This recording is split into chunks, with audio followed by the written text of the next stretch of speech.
Coventry City Council issued in excess of £500,000 worth of fines in the last financial year. A staggering amount, but an amount that I expect will actually increase when the Renters' Rights Bill is passed.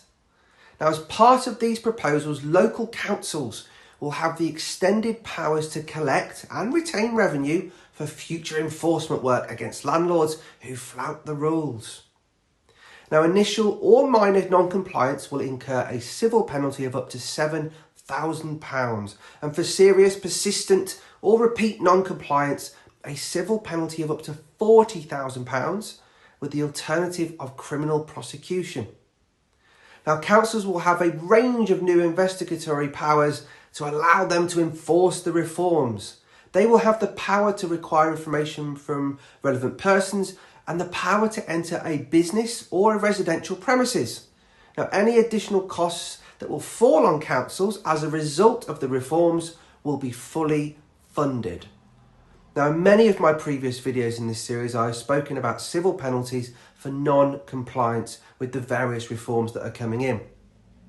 Now, for the first time, local councils will have the ability to issue civil penalties to landlords who evict their tenants illegally. This is another form that's coming through.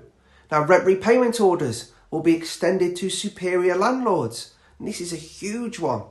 So the question you ask, well, can you clear up what is a superior landlord?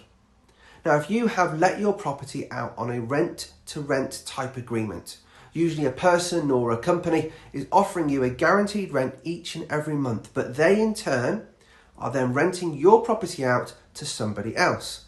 In this case, you, as the property owner, would become the superior landlord. Now, under the Renters' Rights Bill, you could be subject to enforcement action, including civil penalties and rent repayment orders, even as the superior landlord.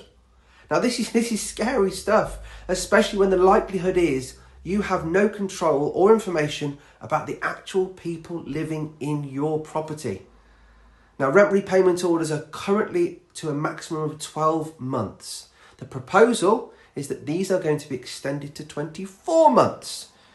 Now, what would happen if you had to pay back 2 years' worth of rent to your tenant? This is massive amounts, and I would guess bankrupting amounts for most. These are the potential consequences for non-compliance. Now, compliance is something we take very, very seriously here at Homemaker Properties. It's something that my team and I are very, very passionate about. Now, as this bill moves forward, the consequences, as I've explained, are increasing. They're higher than they've ever been. Compliance will become increasingly important. With this in mind, now is the perfect time to check you and your tenancies are operating, which is why we're offering a free Tenancy Health Check call.